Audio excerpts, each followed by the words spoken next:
Hello students, आज हम study करेंगे next topic chapter number 13 class 10 science magnetic effect of electric current chapter का। आज हम करंट्स के बारे में पढ़ेंगे। दो टाइप के हमारे पास करंट है, डायरेक्ट करंट और अल्टरनेटिंग करंट, और इसके अलावा हम उनके एक दूसरे के ऊपर डिसएडवांटेज और एडवांटेज भी स्टडी करेंगे। तो सबसे पहले करंट दो तरीके के हम यहाँ डिस्कस करते हैं। एक डायरेक्ट करंट जिसे डीसी आप बोलते हो, एक अल्टरनेटिंग करंट जिसे आप एसी बोलते हो। तो पहले स्टडी करते हैं डायरेक्ट करंट को।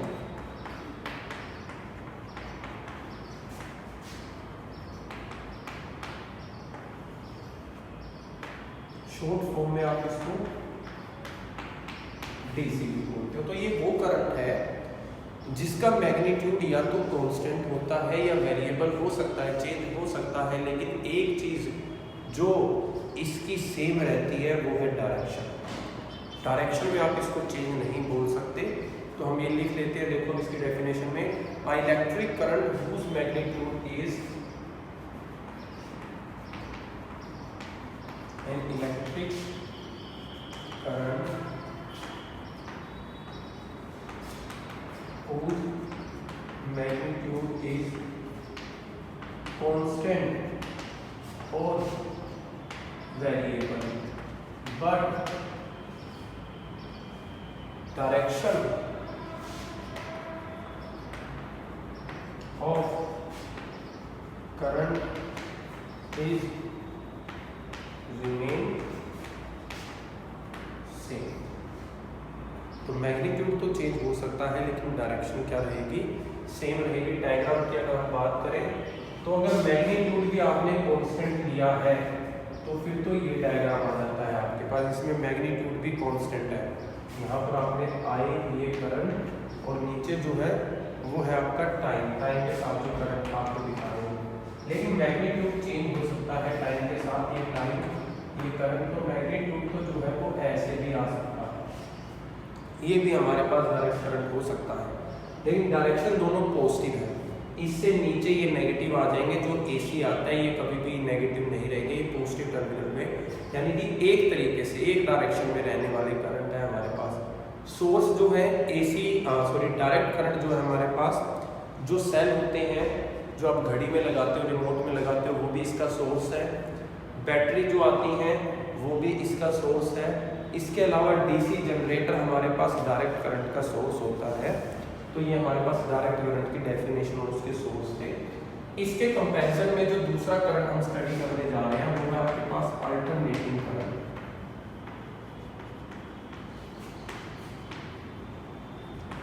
शॉर्ट फॉर्म में एसी इसे आप बोल देते हो, अल्टरनेटिंग करंट। देखिए इसमें हम क्या लिखेंगे, an electric current whose magnitude, an electric current whose, जिसका मैग्नीट्यूड भी टाइम के साथ चेंज होता है और डायरेक्शन भी रिवर्स हो जाती है periodically. Whose magnitude changes with time and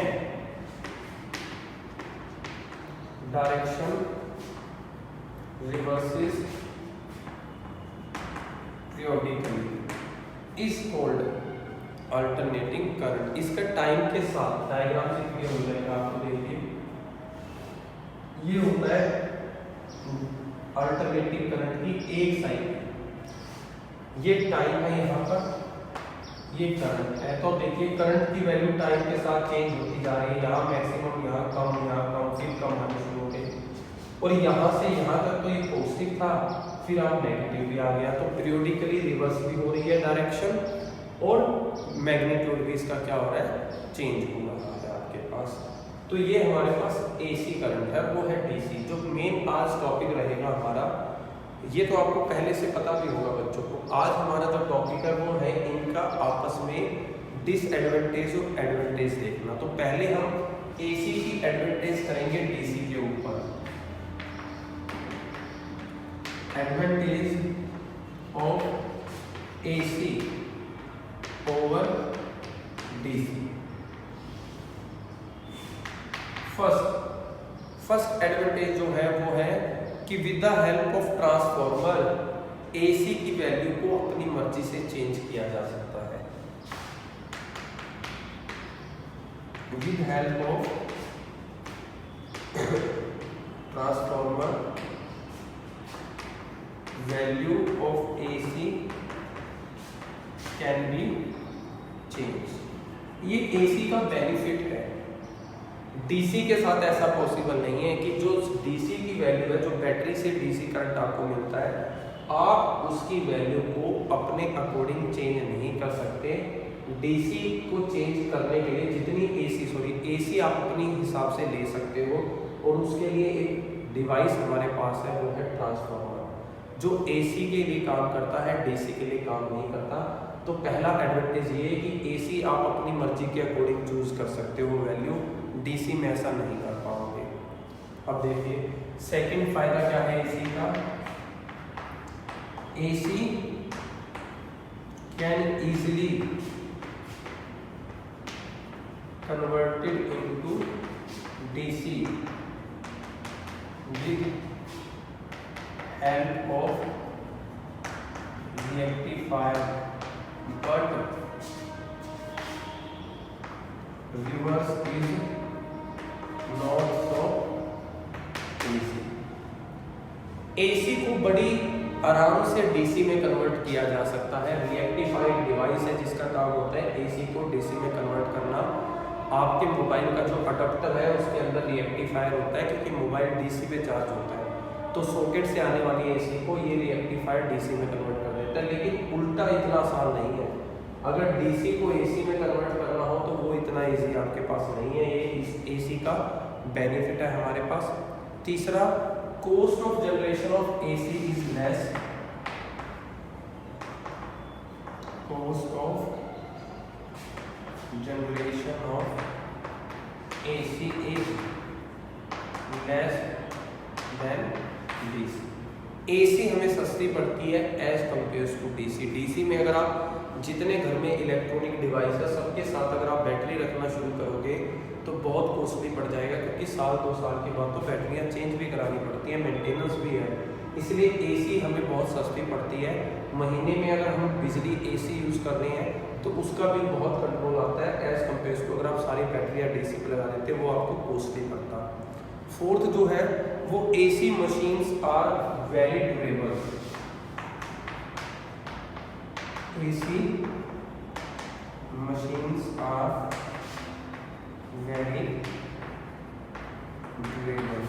इसका मीनिंग ये है कि जो मशीनें AC करंट पे काम करती हैं, अच्छी परफॉर्मेंस दिखाती हैं, उनकी लाइफ ज़्यादा होती है एज कम्पेयर टू DC वाले पे। उसका रीज़न ये है क्योंकि DC करंट एक बैटरी से दिया जाता है। उस बैटरी का पोटेंशियल जैसे जैसे डाउन जाएगा, करंट की वैल्यू डाउन जाएगी, जिसकी वजह से जब करंट प्रॉपर मशीन को नहीं मिलेगा तो मशीन की वर्किंग अफेक्ट होनी शुरू हो जाएगी। लेकिन AC के करंट में जो वेरिएशन है वो इतनी ज़्यादा नहीं होती कि करंट जो मशीनें हैं उनकी परफॉर्मेंस पे फ़र्क पड़े। तो इसलिए AC मशीन से ज़्यादा अच्छे से हमारे लिए उपयोगी है as compare to DC।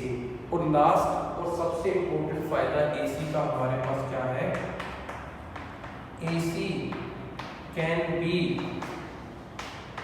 Transferred to long distance without loss of energy. बिना एनर्जी के लॉस के हम AC को बहुत लंबे डिस्टेंस तक भेज सकते हैं। DC के केस में ऐसा पॉसिबल नहीं है हमारे पास। DC तो बैटरी से निकलने वाला करंट है, जितनी लंबी वायर आप बैटरी की कर दोगे उतनी ज़्यादा करंट की वैल्यू कम हो जाएगी। लेकिन AC को आप अगर एक स्टेट से दूसरी स्टेट में भी भेज रहे हो तो जो वैल्यू यहाँ मेजर की है वही वैल्यू आपको वहाँ मिलेगी। इसमें लॉस बहुत कम होता है आपके पास।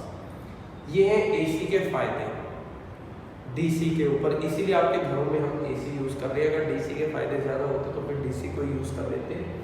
लेकिन AC के कुछ डिसएडवांटेज भी हैं जिनको हमें स्टडी करना है, वो भी हम पढ़ लेते हैं। Disadvantage of AC over DC।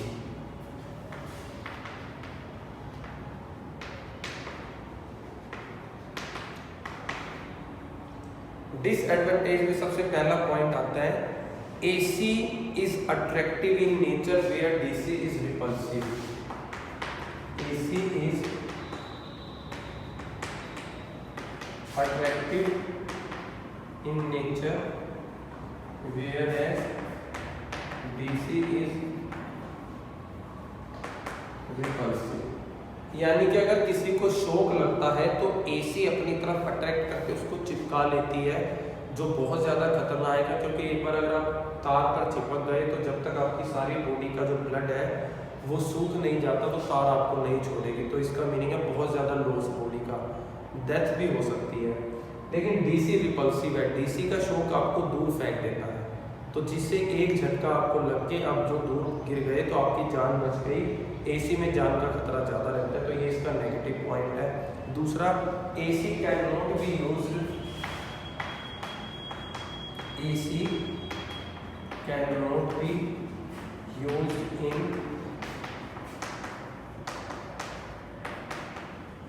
Electroplating, electrolysis processes etcetera. In processes में AC जो है वो यूज नहीं किया जाता। उसका रीज़न क्या है? ये वो प्रोसेस है केमिस्ट्री की जिनके अंदर बिल्कुल एक्यूरेट पॉइंट ऑफ इलेक्ट्रिसिटी चाहिए कोई काम कराने के लिए। जैसे प्लेटिंग का मीनिंग है किसी के ऊपर लेयर चढ़ानी है इलेक्ट्रिसिटी की हेल्प से, तो AC जो है उसकी वैल्यू तो फिक्स नहीं रह सकती, वो तो वेरिएशन है, चेंज होता रहता है टाइम के साथ। इसलिए हम AC को यूज़ नहीं करते, वहाँ पर DC यूज़ किया जाता है, क्योंकि DC की वैल्यू टाइम के साथ क्या रहती है, फिक्स रहती है। तो ये दो डिसएडवांटेज हैं AC के, और इससे पहले हमने 5 जो है वो एडवांटेज पढ़े, AC और DC की डेफिनेशन पढ़ी, उनके ग्राफ्स देखे। तो आज का हमारा जो टॉपिक था वो AC और DC करंट के ऊपर, उनके फ़ायदे और उनके नुकसान के ऊपर था।